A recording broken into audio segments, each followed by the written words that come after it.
Hello साथियों, मैं सुमित आपका एक बार फिर से स्वागत करता हूं आपके अपने यूट्यूब चैनल पढ़ाई लोक में। आज हम लोग एसके झा सर जी का 18वां नंबर प्रैक्टिस सेट करेंगे। 17 तक हम लोग कर चुके हैं, 340 नंबर क्वेश्चन तक। आज हम लोग 341 से लेकर के 360 तक का क्वेश्चन करेंगे और बहुत ही बेहतरीन ढंग से जो आपको एग्जाम में करना है। सिर्फ उतना ही सीखना है कि आपको एग्जाम में करना कैसे है, अपना टाइम कैसे मैनेज करना है, अपना टाइम कैसे बचाना है और 25 में 25 कैसे लाना है। बस उसी ढंग से हम लोग पढ़ाया जा रहा है और उसी ढंग से हम लोग का ये चलता रहेगा। तो आते हैं अपने एकदम पहले प्रश्न की ओर बिना किसी देरी के। देखिए पहला प्रश्न आपको दिख रहा होगा, इसमें कुछ नंबर्स दिए हैं और बोल रहे हैं इसका माध्यक ज्ञात करें। माध्यक मतलब मीडियन, ध्यान दीजिएगा। माध्यक मतलब मीडियन। मीडियन मतलब क्या होता है, छोटा से बड़ा में सजाइए, छोटा से बड़ा में सजाइए और बीच वाला जो नंबर है वो हमको दीजिए, ठीक है। लेकिन इसका भी बनाने का एक तरीका है। मान लीजिए 12 नंबर है, ऐसे करके ये 12 नंबर है, 1 2 3 4 5 6 7 8 9 10 11 और ये 12 नंबर है। 12 में से अपने करते क्या है, इधर से 5 गो और इधर से 5 को अपने हटा देंगे और ये बीच वाला नंबर जो है यही ना अपने काम का है। अपने काम का तो सिर्फ यही बीच वाला नंबर है। तो बीच वाला जो नंबर है अपने काम का, तो हम लोग क्या करेंगे ना, जब इसको सीक्वेंस से लिखेंगे, तो आगे का 5 गो और बाद का 2 गो मतलब 7 गो ही लिखेंगे। इस 5 गो को लिखने का तो जरूरत नहीं है। समझ में आया तो, क्योंकि यहाँ पे 12 नंबर्स दिए हुए हैं, 12 नंबर्स दिए हुए हैं। अपने को चाहिए सिर्फ 7 गो, बाद का 5 के पीछे ध्यान मत दीजिए, टाइम बचाइए। समझ में आया? चलिए लिखते हैं। सबसे छोटा देखिए 5 है, आपको दिखेगा। उसके बाद है आपका 5 के बाद 12, उसके बाद 32, उसके बाद 34, उसके बाद 34 के बाद 51, उसके बाद 57 और फिर 57।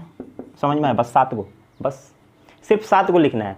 पीछे का 5 गो छोड़ दिए, आगे का ये 5 गो छोड़ दिए। हम लोग का बीच वाला यही नंबर है ना, बस। अब माध्यक कैसे निकालते हैं? मीडियन अगर 2 नंबर आ जाए तो कुछ नहीं करते हैं, इसको जोड़ते हैं और 2 से भागा देते हैं तो 57 ही आएगा और यही आपका आंसर होगा। समझ में आया? मतलब 2 सेकंड भी बच रहा है ना तो आप बचा लीजिए। क्यों 12 को लिखिएगा? 12 को लिखने की जरूरत नहीं है। समझ में आया? ये था पहला प्रश्न।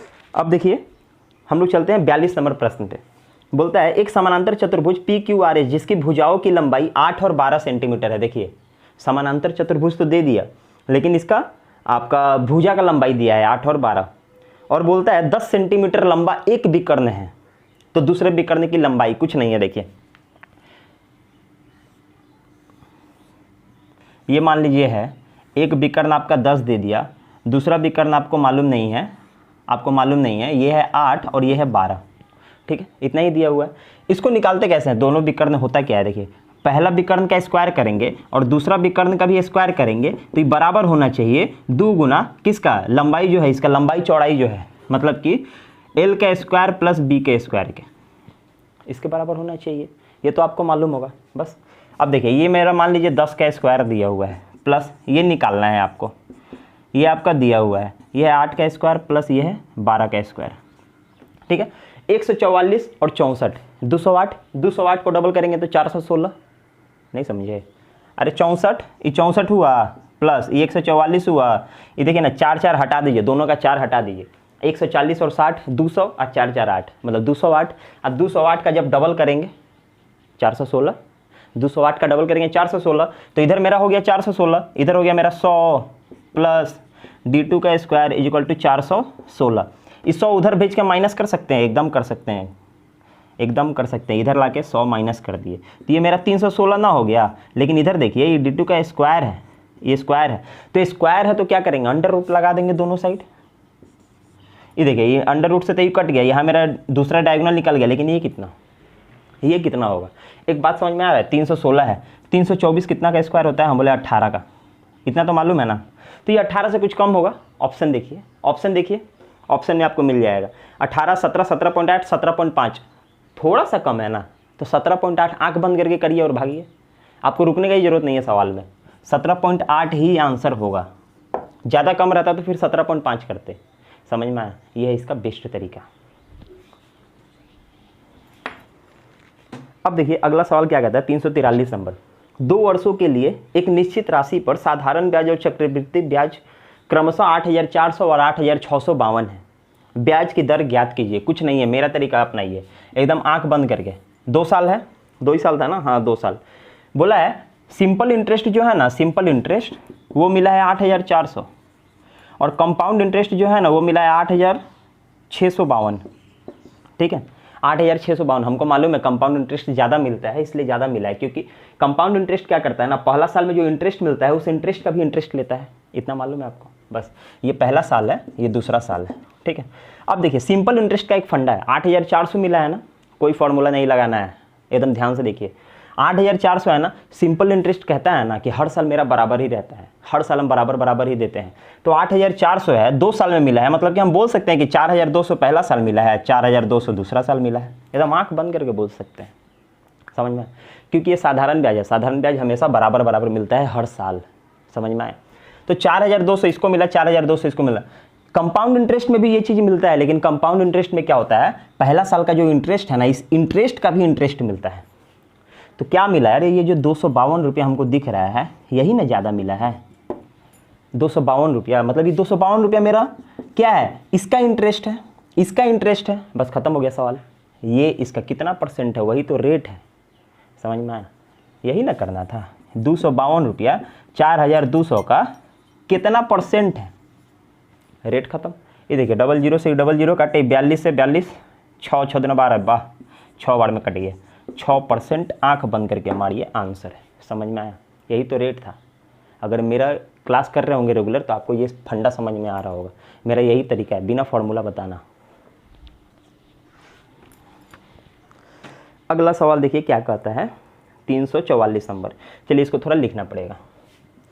72 डिवाइड 1/2, ये हो गया 15 + 12 - 9 + 6 - 5 + 7, इसके ऊपर बार है, यही ना है, यही ना है। अब देखिए इसमें क्या करना क्या है, जिसके ऊपर बार रहता है उसका ये साइन वगैरह छोड़ दीजिए, खाली इसको देखिए। 5 + 7 12, 12 - 12 यहाँ 15, 9 6 15, दोनों प्लस में। तो 15 में से 12 गया तो क्या हुआ, 15 में से 12 गया तो क्या बचा, हम बोले 3, यहाँ से तो 3 बचा, ठीक है। अब देखिए यहाँ 3 यहाँ से घटा दीजिए 9, अब 15 और 9 24, यहाँ से 24 बचा, ठीक है। यहाँ क्या था, 1/2 गुना 72 डिवाइड, ये ब्रैकेट से आया है ना, इसके साथ पहले खेलिए, हम बोले अच्छा ठीक है 12। अब हो गया 72 डिवाइड 12, क्या हो गया 72 डिवाइड 12, हमको पता है 6, समझ में आया, फटाफट बनेगा। अगला सवाल देखिए क्या कहता है, 45 नंबर। पाइप ए एक टंकी को अकेला 4.5 घंटा में भर सकता है, वाह, ए 4.5 घंटा में भर सकता है, जबकि पाइप बी के साथ मिलकर यह इसे 2.25, बी के साथ मिलकर मतलब कि ए + बी दोनों मिलकर 2.25 घंटे में भर सकता है।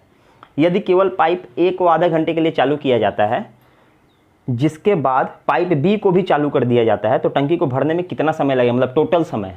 पहले ये चल रहा आधा घंटा, वो भी बताना है, और बाद में जो चलेगा वो भी बताना है, टोटल समय। अब देखिए कुछ नहीं है, इसका डबल नहीं दिख रहा है, मतलब एलसीएम 4.5 ही हुआ, इससे 1 बार में, इससे 2 बार में। अब देखिए ए का एफिशिएंसी 1 है और यहाँ ए और बी का एफिशिएंसी 2 है, मतलब कि डायरेक्ट बोल सकते हैं बी का भी एफिशिएंसी 1 है, ठीक है। अब देखिए ये 1 से आधा घंटा चला है, आधा घंटा चला है मतलब 30 मिनट चला है, तो हम बोल सकते हैं 30 मिनट में कितना चलेगा, आधा घंटा में आधा लीटर।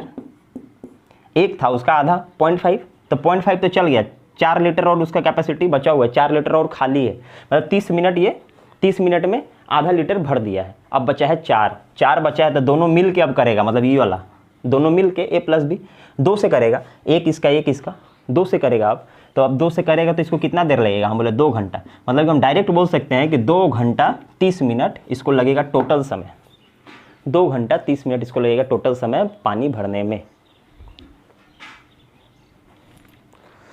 अब देखिए अगला सवाल क्या कहता है, एक व्यक्ति साधारण ब्याज की दर से 4% प्रति वर्ष की दर से 2 वर्ष के लिए 5,000 रुपया, ठीक है, उधार लेता है। मतलब एक आदमी उधार लिया 5,000 रुपया, ठीक है, किसी से 5,000 रुपया उधार लिया 4% के रेट से 2 साल के लिए।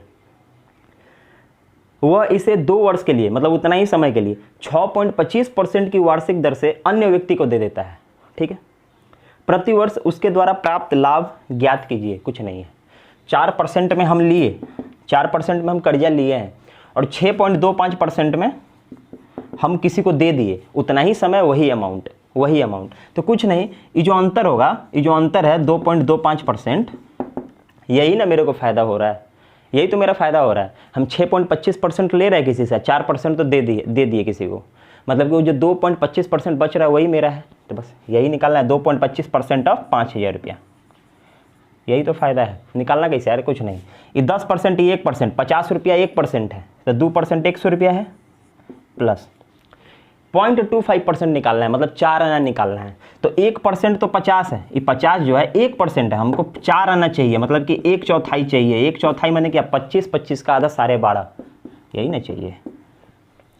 50 का 1/4, मतलब 50 का अगर आधा करेंगे तो 25, अब 25 का भी आधा करेंगे तो 1/4 हो जाएगा, तो 25 का आधा 12.5, तो बस 100 रुपया प्लस 12.5,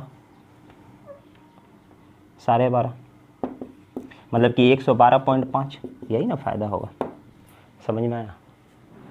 कैलकुलेशन आपको कैसे करना है, सिर्फ ये चीज़ ध्यान रखिए, कैलकुलेशन जितना फास्ट रखिएगा उतना आगे जाइएगा। अब देखिए अगला सवाल क्या कहता है, 47 नंबर।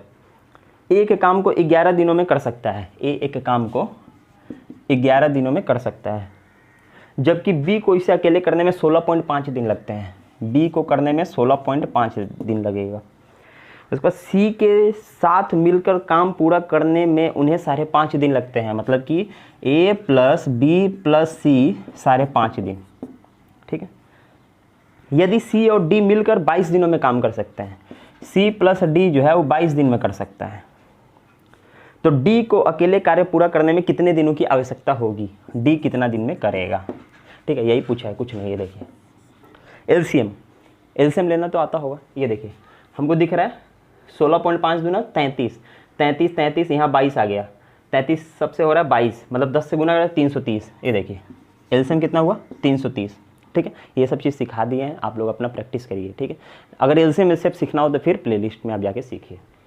अब देखिए 11 3 33, 30 इसका एफिशिएंसी, इसका हो गया 20, 5.5 है ना, 12 25 60, 12 25 60, 60 और 22 से हो गया मेरा कितना हो गया, 2 30 15, 15 हुआ तो हाँ 15। ठीक है, ये समझ में आया, ये समझ में आया ना इतना। अब देखिए ए का है 30, बी का है 20 और ए बी सी का है 60। ठीक है, यहाँ से देखिए सी का निकलेगा, ए का 30 बी का 20, मतलब ये दोनों का कितना है 50।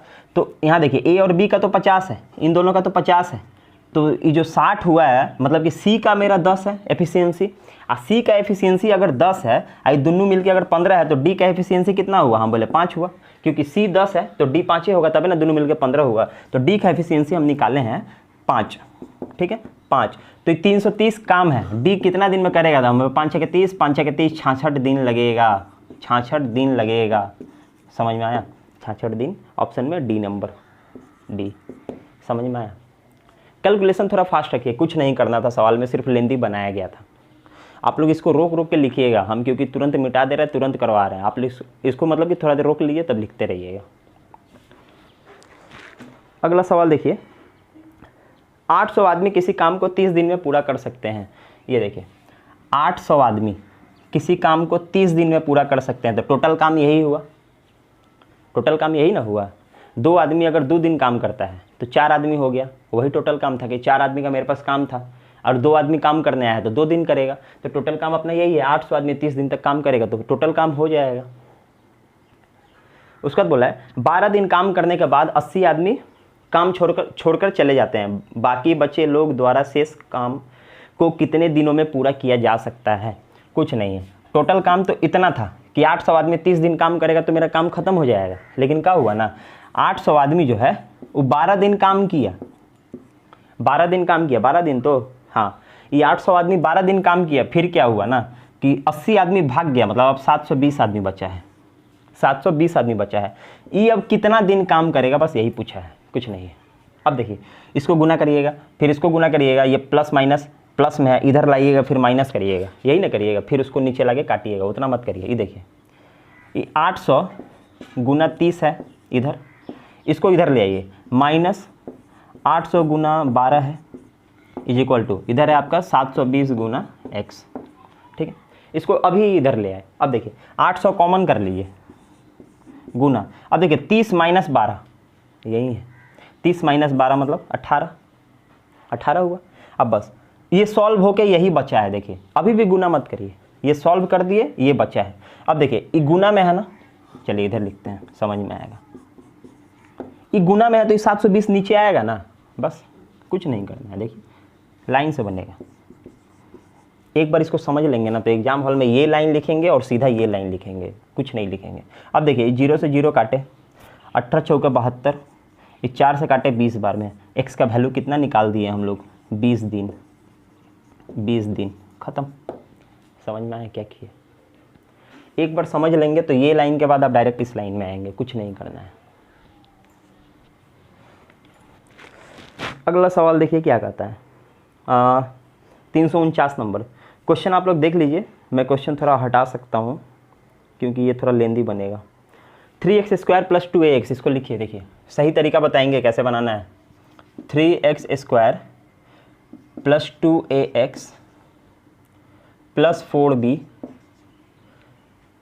को जब x प्लस 3 से विभाजित किया जाता है तो 15 शेष आता है। कितना शेष आता है? हम बोले 15। कब? जब x प्लस 3 से डिवाइड किया जाता है। मतलब कि ये 0 है तो हम इस 3 को उधर भेजेंगे तो x बराबर -3 हो जाएगा। तो x का वैल्यू हम लोग निकाले यहाँ से -3, बस x के जगह पे -3 आपको रखना है। अब देखिए यह 3, यहाँ -3 का square plus 2a -3 plus 4b equal to 15। ठीक है, अब देखिए 3 3 का 9, माइनस प्लस में चला गया, 3 3 का 9 क्योंकि माइनस माइनस प्लस स्क्वायर कर रहा है। 9 9 3 27, यहाँ मिला 27 प्लस नहीं, यहाँ माइनस हो गया, प्लस माइनस माइनस, 3 दूना 6a, यहाँ हो गया मेरा प्लस 4b इक्वल टू 15। अब देखिए इस 27 को उधर भेजेंगे, वही ना उधर जाएगा, ये तो इधर ही रह जाएगा। -6a plus 4b equal to 15, इधर है 27 उधर गया -12, यही ना होगा, हाँ -12। ठीक है, ये हुआ मेरा पहला इक्वेशन। अब आएंगे दूसरे इक्वेशन, आप क्वेश्चन हटाएंगे, आप लोग एक बार देख लीजिएगा। 2x square plus 3bx plus 5a को जब x माइनस 3 से विभाजित किया जाता है तो 65 शेष बचता है। क्या बचेगा? 65। कब करते हैं? x माइनस 3 से विभाजित करते हैं तो यहाँ पे क्या हो जाएगा, x बराबर +3, x का वैल्यू यहाँ पे 3 आया। अब देखिए x की जगह पे 3 रखेंगे तो 2, 3 का square plus 3b 3 plus 5a equal to 65। 9 दूना 18 प्लस 9b प्लस 5a बराबर 65। 18 उधर जाएगा माइनस कर दीजिए, 18 उधर जाएगा माइनस कर दीजिए, तो इधर हो गया मेरा 9b प्लस 5a बराबर 15 गया 50 और 3 गया 47। ठीक है, ये हुआ, ये मेरा दूसरा इक्वेशन, ये मेरा दूसरा इक्वेशन। बस इसको सॉल्व करना है। ये लेंदी सवाल है, थोड़ा सा टाइम लगेगा, कोई दिक्कत नहीं, आप ध्यान से खाली समझिए। इसको थोड़ा सा घुमा दे, 5a इधर 9b उधर, कोई दिक्कत नहीं है। 5a plus 9b। अब देखिए इधर मेरा 5a है, इधर मेरा 6a है, बराबर करना पड़ेगा, किसी एक को बराबर करिए, तो हम इसी को बराबर करेंगे। इसको क्या करेंगे ना, 5 से गुना कर देंगे, इसको क्या करेंगे 6 से गुना कर देंगे। यहाँ 5 था तो यहाँ 5 से गुना किया, यहाँ 6 था तो वहाँ 6 से गुना कर दिए, बस समझ में आया। अब देखिए 6 पचे 30 माइनस 30 है प्लस 5 चौके 20, 20b बराबर 12 पचे 60 माइनस 60। ठीक है, अब इधर देखिए उधर 6 से करेंगे, 6 पचे 30a प्लस 6 9 54b, 54b बराबर 47 है कि 6 7 42 का 2, हाथ में 4, 6 24 4 28, 282। यही हुआ। ये देखिए प्लस माइनस इसको काट दिए, डायरेक्ट यहाँ लिख दिए 74b बराबर, अब 282 में से 60 जाएगा तो 222। अब 74 से कटता है कि नहीं, हम बोले 7 तिया 21 4 तिया 12, वाह ये तो ऐसे ही कट गया 3 बार में। b का वैल्यू हम लोग 3 निकाल लिए, 3 बार में कट रहा है। देखिए 7 तिया 21 210 और 4 तिया 12 12, 210 और 12 222, समझ में आया। तो b का वैल्यू हम लोग 3 निकाले। अब किसी एक में बैठाइए, हम यहीं पे बैठा देते हैं, या फिर छोटा है तो इसमें बैठाइए, इसमें बैठाइए, इसमें बैठाइए। हम बोले -6a, ठीक है, a का वैल्यू निकाल रहा है, b का वैल्यू निकाल चुके हैं, a का निकाल रहे हैं। -6a plus 4b equal to -12। ठीक है, बी का वैल्यू है 3, हम बोले -6a प्लस 4 गुने 3 बराबर -12। -6a ये हो गया मेरा 12, उधर हो गया मेरा -12, ये भी उधर गया तो -12, मतलब कि -6a बराबर -24, माइनस माइनस कट गया, 6 से 24 कट गया 4 बार में, मतलब कि a का वैल्यू निकला 4, b का 3 a का 4, दोनों वैल्यू निकाले। अभी इतना कैलकुलेशन करने के बाद सिर्फ वैल्यू निकला है। अब देखिए तो a प्लस बी का मान क्या होगा? अरे a प्लस बी का मान 7 होगा, a प्लस बी का मान 7 होगा, 4 + 3 7। बस ध्यान से समझिएगा खाली।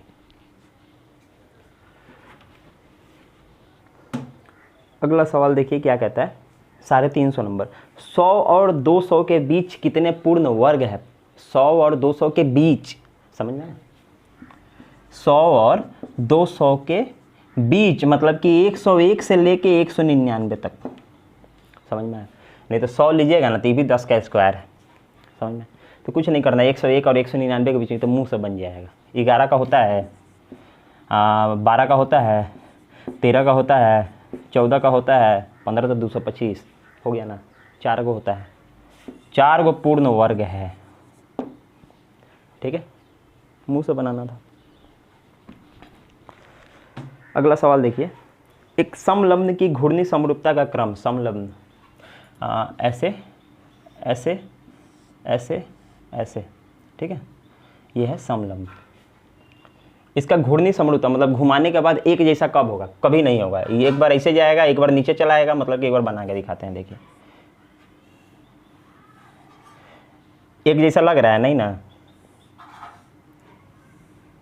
एक जैसा लग रहा है नहीं ना, इधर घुमाएंगे तो एक जैसा लग रहा है, फिर वापस जब ऐसे घुमाएंगे तो ऐसे हो जाएगा, मतलब कि एक बार, सिर्फ एक बार घूमेगा, ठीक है, सिर्फ एक बार ही घूमेगा, एक जैसा लगेगा। इसको मतलब कि घुमाने के बाद एक जैसा हो जाए तब उसको गिनते हैं, 1 बार 2 बार 3 बार मिल रहा है, लेकिन ये कभी नहीं मिलेगा, ये सिर्फ एक ही बार होगा, बार बार नहीं हो सकता है। अगला सवाल देखिए, 0.6 का मान कुछ नहीं है, √0.6 का मान, ये देखिए कैसे, पॉइंट के बाद 2 अक्षर रखते हैं अपना, ये अपना मतलब फंडा है, 2 अक्षर रखेंगे ही रखेंगे। ये पॉइंट को ऊपर भेज दिए, यहाँ से पॉइंट ख़त्म हो गया। अब देखिए 8 का करेंगे तो 64 हो जाएगा, 7 का करेंगे तो 49 होगा, मतलब 7 से होगा, करने का ज़रूरत नहीं है। यहाँ देखिए 0.7 आंसर देखिए, 0.7 वाला ऑप्शन नीचे को है, 0.774, चुपचाप मारिए और निकलिए, बनाने का झमेला नहीं है। अगला सवाल देखिए, 3-2-1 की क्षमता वाले 3 बर्तन जल मिश्रित दूध से पूरे भरे हुए हैं। बर्तनों में रखे मिश्रित में दूध और पानी का अनुपात क्रमशः 5-2, 4-1, 4-1 है। पहले मिश्रण का 1/3, दूसरे मिश्रण का 1/2 और तीसरे मिश्रण का 1/7 भाग लेकर एक नया मिश्रण नए बर्तन में तैयार किया जाता है। नए मिश्रण में पानी की प्रतिशत क्या है? कुछ नहीं, देखिए ना, टोटल पहले देखिए क्षमता कितना है, हम बोले इसका 3 है, पहला, दूसरा और ये तीसरा, इसका क्षमता 3, इसका 2 और इसका 1। तो पहला वाला का लेना है 1/3, दूसरा वाला का लेना है 1/2 और तीसरा वाला का लेना है 1/7, इतना लेना है, बताया है। ये देखिए कट गया, यहाँ 1 हो गया, ये देखिए ये भी कट गया, यहाँ भी 1 हो गया, 1, ये देखिए नहीं कटा, 1/7 हो गया, ठीक है, इतना हुआ। अब क्या बोला था, पानी, अब देखिए पहला, दूसरा, तीसरा, बार बार आपको लिख के दिखाना होगा इसलिए लिख रहा हूँ। ये आपका मिल्क वाटर पहला में है आपका 5:2, दूसरा में है 4:1, तीसरा में है 4:1। मतलब पानी इसमें कितना है, हम बोले पानी इसमें है 2/7, इसमें कितना है 1/5, इसमें कितना है 1/5, बस इतना पानी है, समझ में आया? इतना पानी है तीनों मिश्रण में, तीनों कंटेनर में इतना पानी है। अब अपना चाहिए क्या, पहले पानी निकालना है, पानी का पूछा है, पानी निकालना है, तो पानी यहाँ देखिए 2/7 पहला का गुना 1 प्लस 1/5 गुना 1 प्लस 1/5 गुना 1/7, तीसरा का तो 1/7 था, पानी निकाल रहे हैं। ये देखिए 2/7 प्लस 1/5 प्लस 1/35। एलसीएम लीजिए, नीचे 35 हुआ, नीचे 35 हुआ। अब देखिए 5 दूना 10, 7, 10 प्लस 7 प्लस 1 माने कि 18/35। 18/35, 18/35 ये मेरा पानी निकाले। फॉर्मूला क्या बोलता है, ऊपर पानी लिखिए, नीचे टोटल जो है वो लिखिए, और गुना 100 तो अपना प्रतिशत निकालिएगा। यही ना करना है बस। और टोटल तो यही ना है, 1 + 1 + 1/7। तो ये आपका कितना हो गया, हम बोले 7, ऊपर हो गया मेरा 7, 7 14 1 15, 15/7, 15/7। इसका एलसीएम लेकर बना है, 15/7 मेरा टोटल कैपेसिटी हुआ। तो मेरा पानी कितना है, 18/35 डिवाइड 15/7 गुना 100। यही अपने को निकालना है खाली, और कुछ करना नहीं है, समझ में। इस डिवाइड में जो है इसको ऊपर ले चलिए ना, ऊपर ले चलेंगे तो क्या होगा, 7/15 हो जाएगा। 1 गुना 100 यहाँ लिखते हैं। बस इसको सॉल्व करना है, कुछ करना नहीं है, बस इसको सॉल्व करिए, आंसर खत्म। क्या है 7 × 5 = 35, 5 5 × 3 से नहीं, 3 से काटते हैं, 5 बार में 6 बार में, 5 × 25 चौकी, 6 चौके 24, 24% है क्या कहीं, 24% ऑप्शन में, हाँ ए नंबर, ऑप्शन नंबर ए। समझ में आया। ये कुछ है नहीं सवाल में, सिर्फ लेंदी है और कुछ नहीं है। आप लोग रोक के लिख लीजिएगा। अगला सवाल देखिए क्या कहता है, राम को एक परीक्षा में 40% अंक प्राप्त हुए और वो 20 अंक से अनुत्तीर्ण हो गया। आदित्य को 45% अंक प्राप्त हुए और वो उत्तीर्ण होने की आवश्यकता अंक से 30 अंक अधिक है। उत्तीर्ण होने के लिए कितने प्रतिशत अंकों की आवश्यकता है। कुछ नहीं, ये सवाल हम एक बार पहले करवाए हैं, एक बार और करवा देते हैं। इसमें करना क्या होगा, अपने को पहले सबसे पहला तो मानना होगा कि मान लेते हैं कि इतना नंबर में पास है, यह फुल मार्क्स है। चलिए ये फुल मार्क्स है, पास वाला सिस्टम छोड़िए, ये मेरा फुल मार्क्स है। क्या है, फुल मार्क्स है। मतलब कि 100 नंबर का मेरा पेपर है, 1000 नंबर का पेपर है, ये मेरा वही है, x नंबर का मेरा पेपर है। अब वो क्या किया ना, 2 लड़के हैं, का क्या नाम था, राम और आदित्य। एगो है राम और एगो है आदित्य। राम क्या किया है, वो x में, x का टोटल नंबर तो x है, उसका 40% लाया है, मतलब ये x का 40% लाया है। और क्या हुआ है, 20 अंक से फेल हो गया है, 20 अंक से फेल हो गया, उसको अभी रोक के रखिए। और ये आदित्य क्या किया है ना, उसका 45% लाया, मतलब टोटल नंबर का 45% लाया है, टोटल नंबर का 45% लाया है। और ये पास होने से 30 नंबर ज़्यादा लाया है, पास होने से 30 नंबर ज़्यादा लाया है। अब देखिए बराबर करना है, अपने को बराबर करना है, तब इक्वेशन तैयार होगा। ये 20 नंबर कम लाया है और 30 नंबर ज़्यादा लाया है, दोनों अगर बराबर करना हो, एक ही जगह लाना हो, तो क्या करना पड़ेगा। ये 20 नंबर मेरा 20 नंबर से फेल हुआ है ना, हम बोले चलो 20 नंबर तुम ले लो। 30 नंबर ज़्यादा लाया है तो हम इसको बोले तो 30 नंबर वापस कर। अब ये दोनों हो गया बराबर। पहले हम एक बार बहुत अच्छे से समझाए हैं, समझ में, बहुत अच्छे से इस कॉन्सेप्ट को दिए हैं, अभी फिर दोबारा उसको करना ठीक नहीं है। अब देखिए ये 20 नंबर से, ये पहला राम जो था, राम वो 20 नंबर से फेल हो रहा था, मतलब कि पास नंबर है एक ठो है ना, मान लीजिए यहाँ पे पास होता है, चलिए समझा ही देते हैं। इस जगह पे आने पे पास हो जाओगे तुम। एक ठो राम यहाँ से आया और 20 नंबर से फेल हो गया, उसको हम 20 दे दिए तो पास हो गया, समझ में आया। एगो लड़का जो है ना, इधर से जो था वो कहा कि ये पास तो हुआ ही, इससे 30 नंबर ज़्यादा ला दिया, तो उसको बोले तू अपना 30 नंबर वापस कर, तो वो भी यहाँ आ गया, दोनों यहाँ आ गया, मतलब दोनों बराबर हो गया। ये है इक्वेशन, समझ में आया। तो बस कुछ नहीं करना है, कैसे करना है देखिए, 40x/100 प्लस 20 बराबर 45x/100 माइनस 30, ठीक है। अब देखिए इसको इधर लाइए, इसको उधर भेजिए, ये मेरा हो गया 40x/100 माइनस 45x/100 बराबर -30 -20, ठीक है। ये -30 -20 को डायरेक्ट लिखिए ना, -50, थोड़ा सा शॉर्ट। अब देखिए नीचे तो बराबर है, वो छोड़ दीजिए, 40 में से 45 घटेगा, मतलब -5x/100 बराबर -50। ये माइनस से माइनस तो हम काट दिए, ये देखिए ये 100 इधर जाकर गुना हो जाएगा, एकदम हो जाएगा। ये जो कट गया इसको हटाइए, ये 100 नीचे है ऊपर चला जाएगा, हम बोले हाँ ऊपर चला जाएगा, वेरी गुड। आई जो x के साथ 5 हो तो नीचे जाएगा ना, बोले हाँ नीचे जाएगा, ये देखिए 5 से ही 10 बार में, 10 से 100 को गुना किए 1000, मेरा x का वैल्यू निकला 1000, x का वैल्यू निकल रहा है 1000, दिख रहा है कि नहीं, शायद नहीं दिख रहा होगा, 1000 निकला, ठीक है, 1000 निकला x का वैल्यू, x का वैल्यू 1000 मतलब फुल मार्क्स मेरा 1000, मतलब कि मेरा 1000 का टोटल एग्जाम था, फुल मार्क्स जो है मेरा टोटल 1000 नंबर का एग्जाम था। कितना का एग्जाम था? 1000 नंबर का। अब इस 1000 नंबर में वो मेरे से पूछा कि पासिंग मार्क्स कितना है, पासिंग मार्क्स कितना है। हम बोले कि किसी एक को पकड़ के बनाएंगे तो हो जाएगा पासिंग मार्क्स। कैसे? हम बोले 1000 का 40%, 1000 का 40% है, उसमें 20 जोड़ देंगे तो पासिंग मार्क्स, या फिर 1000 का 45% है, 30 घटा देंगे तो पासिंग मार्क्स। यही ना है, हम तो पासिंग मार्क्स पे ही आए थे दोनों, समझ, किसी एक को पकड़ के बनाइए बन जाएगा। अब देखिए इसी को लेकर बनाते हैं, मतलब कि x का 40%, मतलब कि 1000 का 40%, अरे तो 400 डायरेक्ट लिखिए, उतना बच्चे तो रहे नहीं कि निकाल के दिखाना होगा।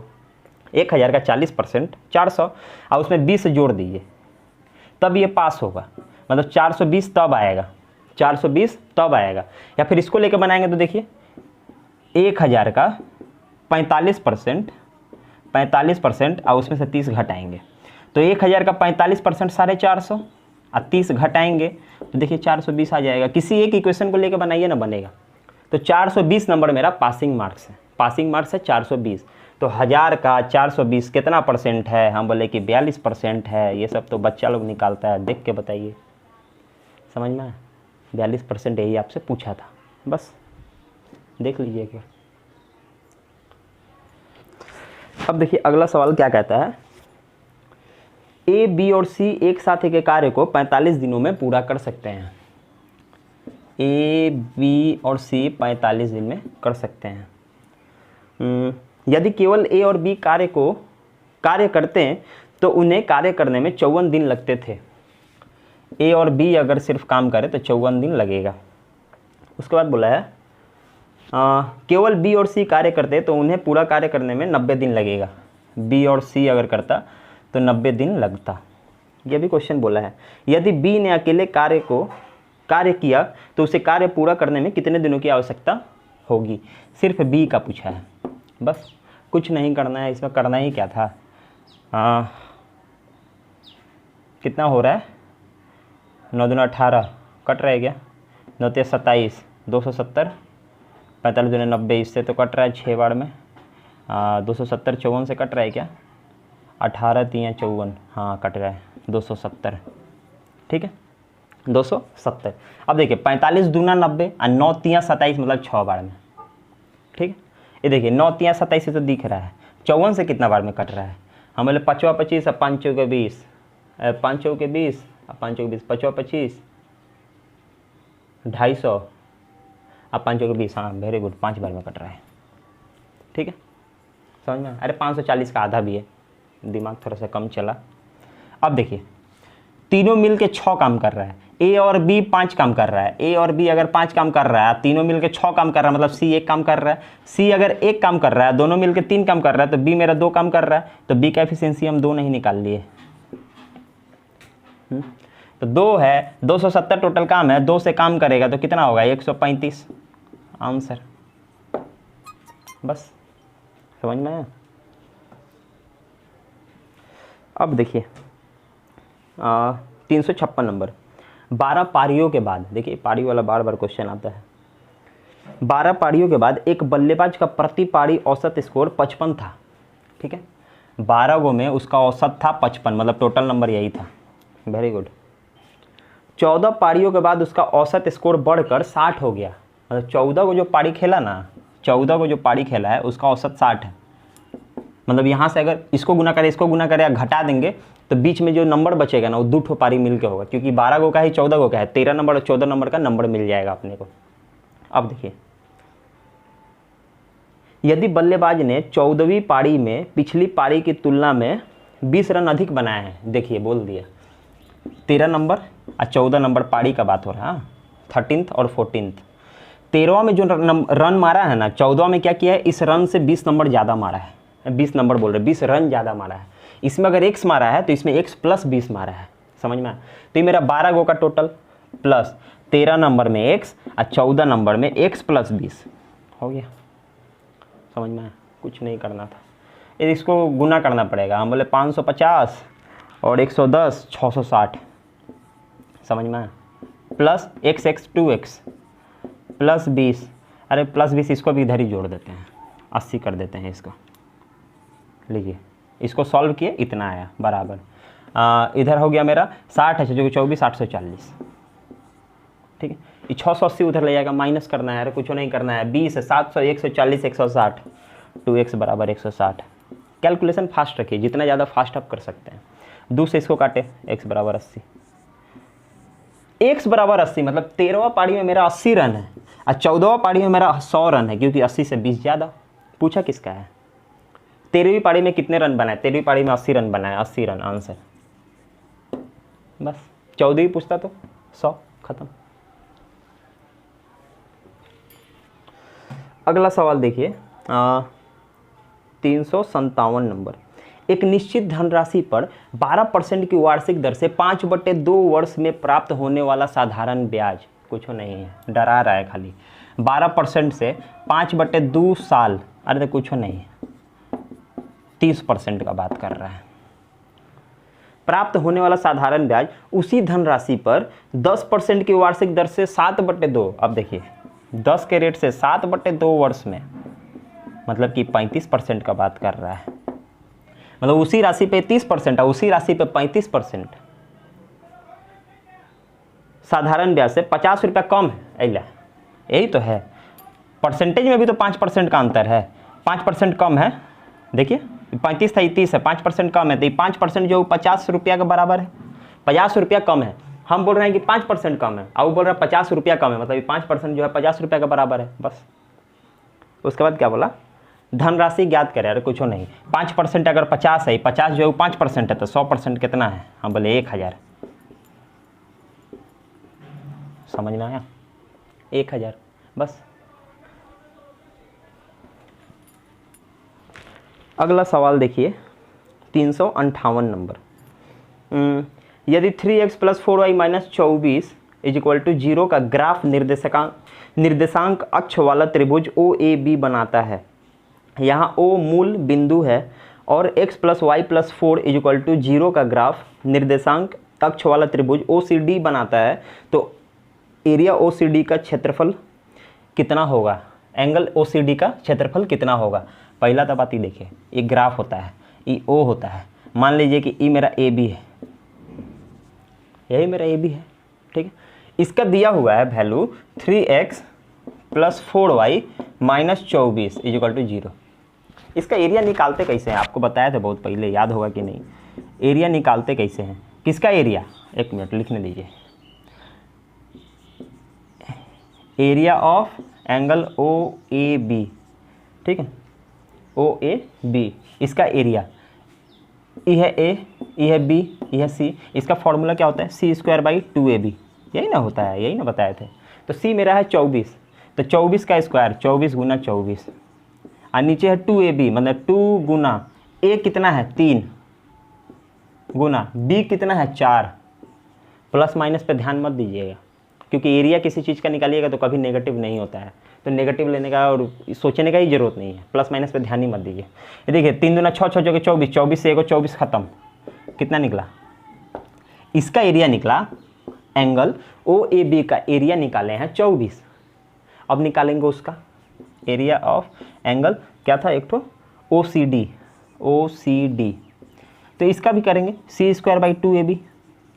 अरे तो कुछ नहीं, इसका क्या दिया हुआ था देखिए ना, x + y + 4, यह है A, यह है B, यह है C = 0, ये दिया हुआ है। तो मेरा C है 4, मतलब कि 4 का स्क्वायर बटे, यहाँ है 2 गुना AB 1 है, B 1 है, यही ना है। नंबर्स लेते हैं, नंबर्स, ठीक है, नए लड़कों के लिए बता रहे हैं। ये देखिए नीचे 2 है, 2 से इसको 2 बढ़ा, मतलब कि 8 आया, 8 आया। बोला क्या था उसके बाद? OCD का क्षेत्रफल 8, ठीक है। ओहो, ऑप्शन दिया है OAB के क्षेत्रफल का आधा फाधा कुछ नहीं। देखिए ना, ये 24 है, ये 8 है, इसका 1/3 है, 1/3 है। इसका ये 3 गुना है, लेकिन इसका ये 1/3 है। तो मतलब कि हम बोल सकते हैं एंगल OAB के एरिया का 1/3। ऑप्शन में ढूंढिए बैठ के, 1/3 ले, एक ही ऑप्शन है डी आंसर। समझ में आया? कुछ नहीं करना था, यही है। अब देखिए अगला सवाल क्या कहता है, नीचे दी गई 4 भिन्न में से कौन सी भिन्न 7/12 से बड़ी हैं लेकिन 11/16 से छोटी हैं। 7/12 से बड़ा होगा लेकिन 11/16 से छोटा होगा, मतलब इसके सेंटर में बैठने वाला नंबर। 4 को ऑप्शन दिया हुआ है, 1/2, 5/8, 7/8, 3/8। ठीक है, कुछ नहीं करना है इसमें, पॉइंट मत निकालिएगा, बहुत झमेला हो जाएगा, कैलकुलेशन करते रहिएगा। सबको रख के देख लीजिए ना, ज़्यादा समय नहीं लगेगा। जैसे कि हम ऑप्शन 1 को रखें, यहाँ पे 1/2 रख दिए। अब हम बताए थे आपको ऐसे क्रॉस गुना करिए, और जो बड़ा होगा ऊपर में वो बड़ा, जिसका ऊपर छोटा होगा वो छोटा। ये देखिए 7 दूना 14, 7 दूना 14, ये बड़ा है ना, 12 एकम 12, ये छोटा है ना, लेकिन हमको इससे बड़ा चाहिए, इससे बड़ा चाहिए। देखिए हम फिर समझा रहे हैं, 7 दूना 14, ये देखिए 12 एकम 12, समझ में आ रहा है? तो ये बड़ा है, ये छोटा है, लेकिन हमको इससे ये बड़ा चाहिए, इससे ये बड़ा चाहिए, मतलब 14 से ही बड़ा चाहिए हमको। समझ में आया? ये नहीं होगा, ये नहीं होगा। दूसरा ऑप्शन रखिए 5/8, ये देखिए 7/8 56, बहुत बढ़िया। अब 12/5 60, ये देखिए ये छोटा है ये बड़ा है, फिर वही हो रहा है 7/8 56, अब 12/5 60। समझ में आया? ये बड़ा हो जा रहा है, मतलब हमको इससे बड़ा चाहिए लेकिन इससे छोटा चाहिए। 7/8 56 ठीक तो है, एकदम परफेक्ट है। ये देखिए ये छोटा है, इससे बड़ा हो गया ना। अब इधर देखिए, इधर का हो गया, इधर मेरा मतलब कि सेटिस्फाई कर रहा है। अब इधर देखिए 16/5 80, इधर देखिए 8 11/8 88, ये देखिए अब इससे बड़ा ये है, मतलब सीक्वेंस हो गया ना, इसके और इसके बीच में ये आ रहा है ना एकदम, मतलब कि ऑप्शन नंबर बी ही अपना सही है। ऑप्शन नंबर बी ही सही है, ज़्यादा आप चेक करने का भी ज़रूरत नहीं है, एकदम लाइन से ऐसे ही बना लीजिए, पॉइंट में जाइएगा झमेला हो जाएगा। अब देखिए स्थिर जल में एक नाव की गति, देखिए नाव का गति और धारा का गति क्या होता है। एक्स जो होता है ना, ये नाव का गति होता है, बोट, और वाई जो होता है ये आपका स्ट्रीम का होता है, धारा का होता है। नाव, धारा, ठीक है, एक्स और वाई से डिनोट करते हैं हम लोग। तो बोल रहा है स्थिर जल में एक नाव की गति 11 किलोमीटर पर घंटा है, मतलब एक्स बराबर दिया है 11 किलोमीटर पर आवर। ठीक है, यदि नाव 2 घंटे में धारा के विपरीत दिशा में, विपरीत माने कि क्या, एक्स से जाए और धारा वाई से खींचे, बोट एंड स्ट्रीम कराएंगे तो बहुत बढ़िया से समझाएंगे। मतलब कि धारा का विपरीत जाता है तो एक्स माइनस वाई होता है, धारा के साथ जाता है तो एक्स प्लस वाई होता है। तो एक्स माइनस वाई बोला है कि 2 घंटा में 19 किलोमीटर चलता है। अरे तो स्पीड निकालना है हमको, स्पीड। तो 2 घंटा में 19 चलता है, 1 घंटा में कितना चलता है? हम बोले 1 घंटा में 9.5 किलोमीटर, 9.5 किलोमीटर, आधा, 9 दूना 18, 1 19, तो 9.5 किलोमीटर। स्पीड हमेशा हम लोग 1 सेकंड में निकालते हैं या 1 घंटा में निकालते हैं। तो एक्स माइनस वाई दिया हुआ है, एक्स माइनस वाई दिया है 9.5, एक्स का वैल्यू इधर दिया है 11, माइनस वाई बराबर 9.5। अब देखिए माइनस वाई बराबर 9.5 माइनस 11, यहाँ हो गया मेरा माइनस वाई बराबर माइनस 1.5। ठीक है, माइनस से माइनस काट दिए, तो धारा का हम स्पीड कितना निकाले 1.5 किलोमीटर पर आवर। और यही आई थिंक पूछा था, यही पूछा था ना? हाँ, वेरी गुड। ये हुआ आज का हम लोग का आखिरी सवाल। इसी तरीक़े से हम लोग अपना बेस्ट देते रहेंगे और अच्छे अच्छे प्रश्न के साथ फिर आते रहेंगे। आप लोग बने रहिए, डटे रहिए, एकदम पढ़ाई करते रहिए, क्योंकि एग्ज़ाम में अब ज़्यादा देरी नहीं है। आप लोग एकदम मन लगा के पढ़ते रहिए। जय हिंद, जय भारत।